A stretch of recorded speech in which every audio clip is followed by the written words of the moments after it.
Chapter 21. An unsightly, humorous boss fight.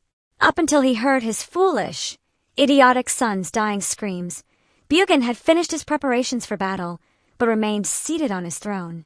The reason for that was because he was the ruling king.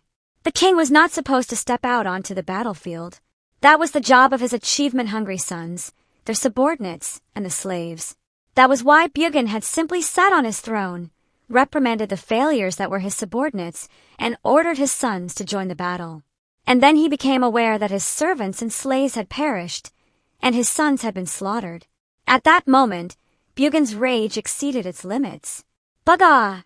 He unsheathed his prided magic sword and stood up from his throne and destroyed the walls of his building that had taken longer to build than the other orc dwellings, but was still nothing more than a shabby house.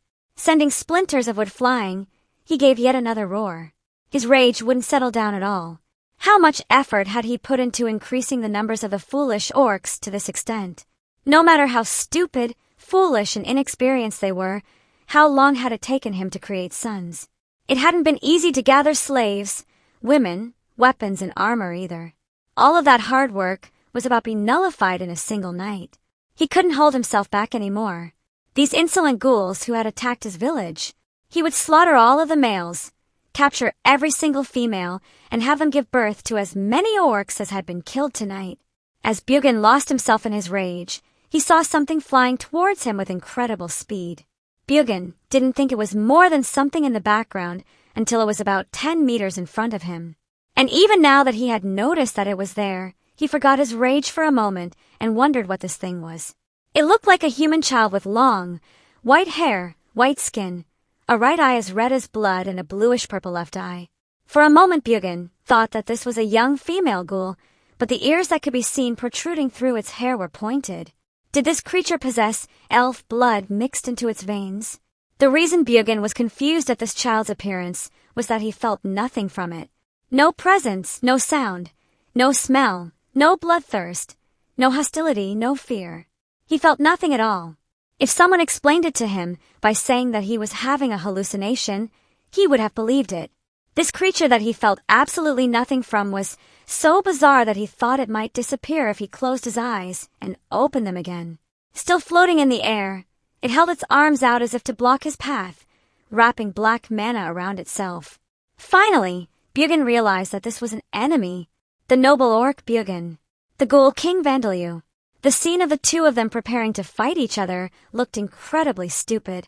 At first, while Vandaliu was covering himself in black mana and casting his impact-negating barrier and magic absorption barrier, Bugin was simply staring at him blankly.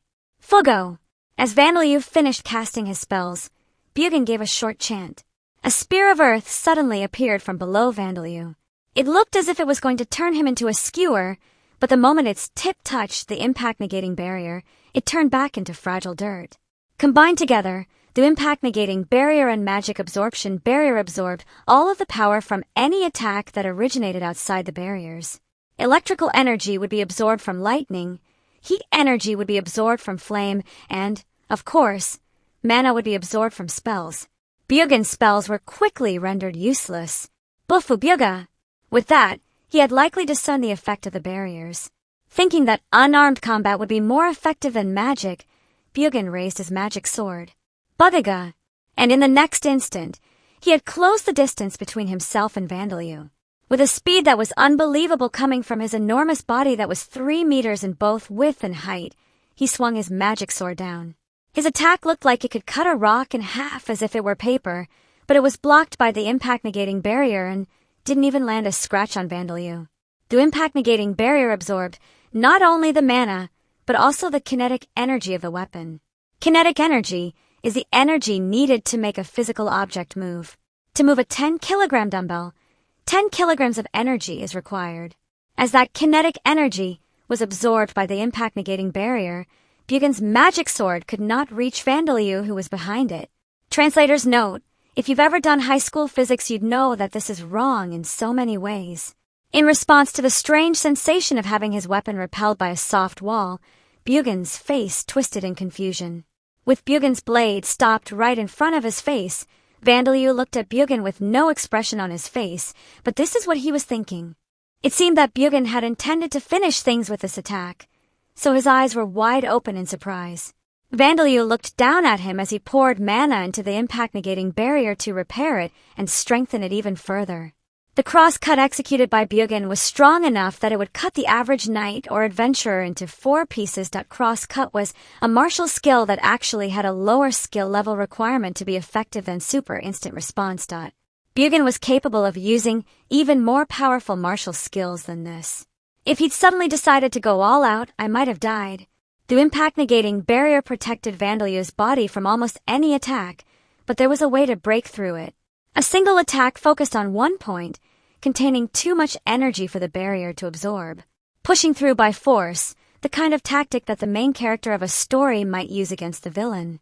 Vandalyu had loved such plot developments when he had lived on Earth, but the problem was that he was on the receiving end of it, and it might actually be possible for Bugin to accomplish it. There was no way that Vandalyu could die here, fail to avenge and revive his mother, and become some stepping stone for a noble orc's ambitions. He had to think of a way to kill him. He decided to position a lemure behind Bugin, and then he would unleash a mana bullet at the same time the lemure released its bloodthirst. Bugi! The lemure vanished, releasing a powerful bloodthirst. It was something that Bugin couldn't ignore, even with an enemy right in front of him. The more powerful the warrior, the more sensitive to bloodthirst he would be, and the more his body would react automatically.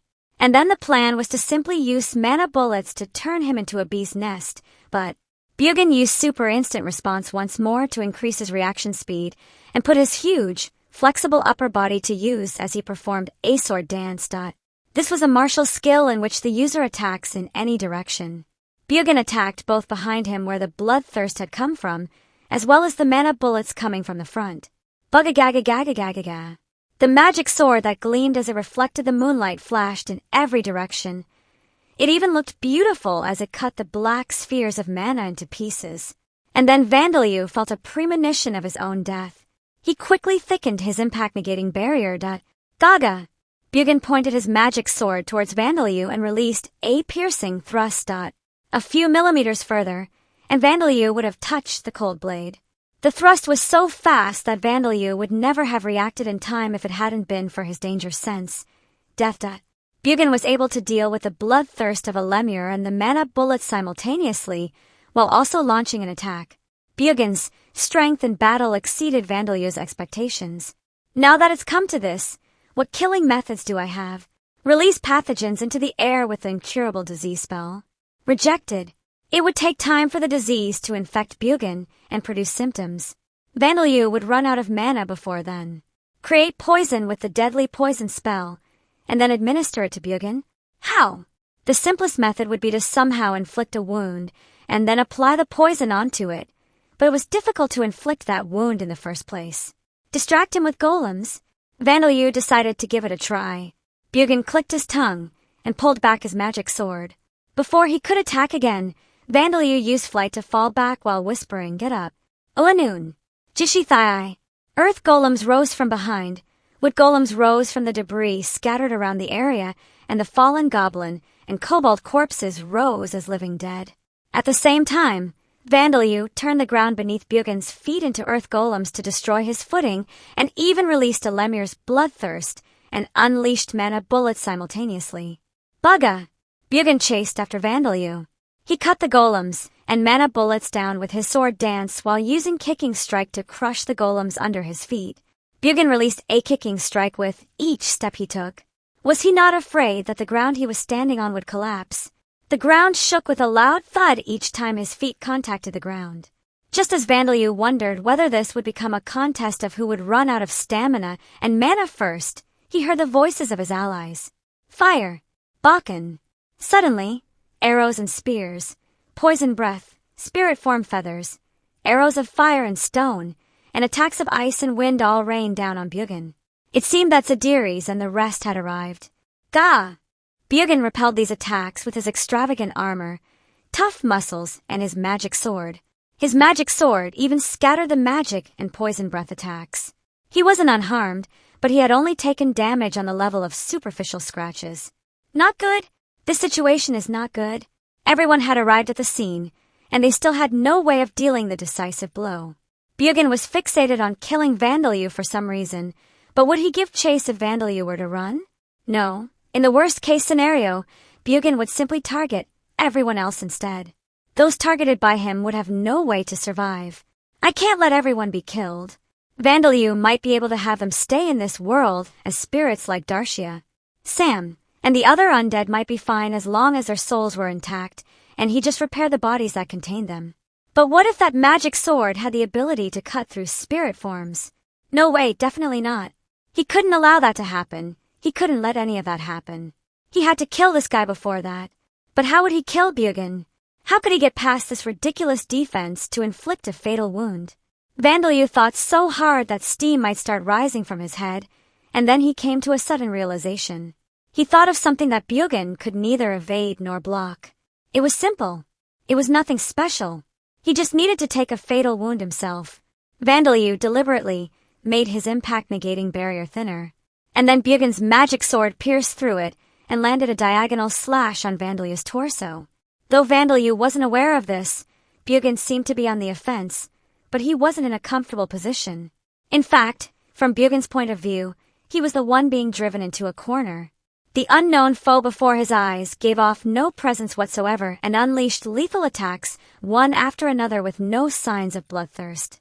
Each of the mana bullets that Vandalyu was freely releasing contained at least as much as the entire mana pool of the average first-class mage. Their power was lessened by the fact that his control over his mana was imperfect, but they were still powerful enough that if Bugin took a direct hit, his bones would be smashed and several of his organs would rupture. In fact, every time Bugin deflected one with his magic sword, his arms received an impact that he couldn't completely shake off and placed a heavy burden on his wrists that he couldn't ignore. How much longer could he endure these attacks? And on top of that, there were unknown invisible enemies releasing a bloodthirst. The ground surface and debris nearby had begun to move, and corpses had risen up as undead. Even if he wanted to use magic to deal with these, there was a strange black substance surrounding him that prevented his mana from manifesting outside his body, making it impossible to cast spells. He had no choice but to simply use consecutive martial skills, mustering all his mana, stamina, and more importantly his willpower and emotional strength to deal with this and execute his own counterattack. But then the enemy's reinforcements arrived. It was such a desperate situation that Bugin wanted to shout, "You've got to be kidding me!" Of course, aiming at any enemy, but Vandalyu, or trying to make an escape were both out of the question. If he let this enemy out of his sight, how would he block those mana bullets? Because Vandalyu was erasing his presence completely, Bugin could lose sight of him even if he focused on him. If he turned his back on Vandalyu, he would take a direct hit from a final mana bullet and die. What Bugin thought was most terrifying about Vandalyu was that expression. The motionless eyes that watched him. They looked incredibly inhuman and showed no emotion. Not fatigue, fear, impatience, or anything else. Seeing that, Bugin thought that Vandalyu was composed. Didn't this guy look as if he could continue fighting for another whole hour, or even another whole day? If Bugin didn't land an effective blow now, wouldn't he run out of strength and be killed? Bugin could see his own defeat and death. Bugga! Believing that he was being driven into a corner one-sidedly, Bugin thought that his only way to survive was to somehow kill Vandalyu, use what was left of his stamina to scatter the ghouls, and then make an escape. And then one of his countless attacks reached Vandalyu's body. It wasn't deep enough to slice Vandalyu's torso in half, but as Bugin felt the sensation of his blade cutting through Vandalyu's ribs and sternum to reach his organs, he involuntarily gave an unpleasant sneer. "Van! Boy!" Hearing the ghoul's screams, Bugin was confident in his victory. He had expended most of his stamina and mana, but he still had a quarter of each left. That was plenty to scatter these inferior creatures. If he could, he would have wanted to slaughter them all, but that would have to come later. As long as he survived here, he would be able to build another kingdom. He would gather more subordinates and slaves and create more sons. This time for sure, he would create the strongest kingdom. Licking the incredibly warm blood that had sprayed onto his face, Bugin fell to his knees. Looks like it worked. My blood spraying conveniently like that helped a lot. Vandalyu was on the ground, unable to breathe because his lungs had been cut. So he lay there silently, healing his own wound while watching Bugin, who was on his knees. The moment he was cut, he had used spirit form transformation to transform his heart and spine into spirit form. Because his back was intact, his arms and legs could still move. It was a harsh sensation, as he was bleeding a lot, but he wouldn't die as long as he didn't asphyxiate. In order to close his wounds, he poured hundreds of thousands of mana into the no attribute magic spell, Fortify Regeneration, with the mending of his lungs as the highest priority. He was fortunate that Buggen's weapon had been an incredibly sharp magic sword. Because the wound was a clean cut, it was easy to heal. Cough! Boy, do not move. I will treat you right now. I'll take revenge for Vandaliu on this pig. Wait, I was just spitting out the blood that had gotten into my trachea. I'll be able to breathe again in a few minutes. And Vigoro, I'm not dead. Bakken, only we can hear your communication through thoughts. I do know that. Sam, what is Van saying? Everything is fine. Bakken's wounds will heal momentarily. The plan that Vandaliu had executed was to receive a deep wound that he could manage to heal on his own, while using deadly poison to turn the blood that sprayed from that wound into a toxic substance, and apply that toxic blood onto Buggen. Buggen hadn't expected that his enemy's blood would have turned into poison. He had been showered in Vandaliu's blood that had transformed into a poison so potent that it would permeate through the skin, and even licked it with his tongue and swallowed it. His arms and legs began convulsing, his vision blurred, he lost consciousness, and then had a heart attack. Under the effects of this incredibly deadly, poisonous blood, Buggen couldn't even maintain his grip on his magic sword. He fell to his knees, and then crumpled onto the ground. First, the finishing blow must be dealt to that noble orc. And be careful not to come into contact with Bakken's blood. Gaha! Vigoro! This should have been left to us, as we are unaffected by poison. Very well, please excuse me. Sam's carriage wheel ran over the fallen Buggen's neck with a crunch, and so he brought an end to the noble orc Buggen, who had been burning with ambition, but perished without any honor or proud achievements to his name. The battle between the Ghoul King and the noble orc who had both overestimated each other's strength came to an unsightly end. The battle was over, but there was still work to be done. Now that I think about it, someone did say that the hardest part would come after the battle. Dealing with the aftermath of war, so to speak. The first thing that needed to be done was, of course, casting detoxification on Vigoro to negate the poison in his body. To prevent monsters that might be attracted by the smell of the large amount of blood spilled in the ruins of the village, ghouls that had a relatively large amount of stamina remaining were stationed as lookouts. The ghoul women were in charge of caring for the ones that had been kept captive. They searched the buildings that were still intact to check whether there were any survivors. And then they had to prepare bedding to sleep in tonight. There was enough work to make their heads spin. Even Vandaliu, who had sent Bone Bird back to the ghoul village as a messenger, only had 20% of his stamina and mana remaining. But he wasn't resting either. There's a full-bodied richness to it, and yet there is a persistent aftertaste that lingers in the throat. Fortunately, there was plenty of food lying on the ground all over the village. Vandaliu was draining the blood out of the orc meat and drinking it while he was at it, replenishing his stamina and mana. The outer wall made of ant materials had reverted to simply being logs. Tomorrow, the task of turning them back into golems would be waiting for Vandaliu, though there was something even harsher waiting for him as well. Boy, we are busy right now, so I will leave it until later, but there is something I want to say. Zadiris, me too. Badia, I suspect that Darshia-sama also has something to say. She simply cannot remain silent about what happened today, after all. Sam. All right. Vandaliu. The plan of allowing his enemy to cut through his own flesh, organs and bones in order to dish out his blood as poison had succeeded, but it had made Zadiris, among others, very angry.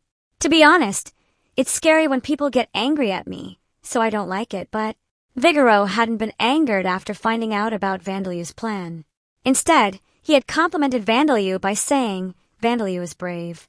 Now that's what I call a real man. So Vandaliu managed to comfort himself, telling himself that it might not be so bad. Vandaliu, we will leave the remonstrations for tomorrow, so I wish to consult you regarding what to do with the human women. We asked them not to say anything about what happened, and then release them near the town. This isn't a situation where we can do that, is it? Even if we were to release them near the town, they are in a state where they would likely sit there in the same spot until they die. I see. It seemed that there would be no happy ending where everyone would live happily ever after, even after the evil monsters had been defeated. Name, Bugin. Rank, 7. Race, Noble Orc. Level, 100. Passive skills. Superhuman strength, level 4. Endless sexual stamina, level 3. Lower race domination, level 3. Active skills. Swordsmanship, level 6. Unarmed fighting technique, level 5. Armor technique, level 5. Earth attribute magic, level 4. Fire attribute magic, level 3. No attribute magic, level 2. Mana control, level 3.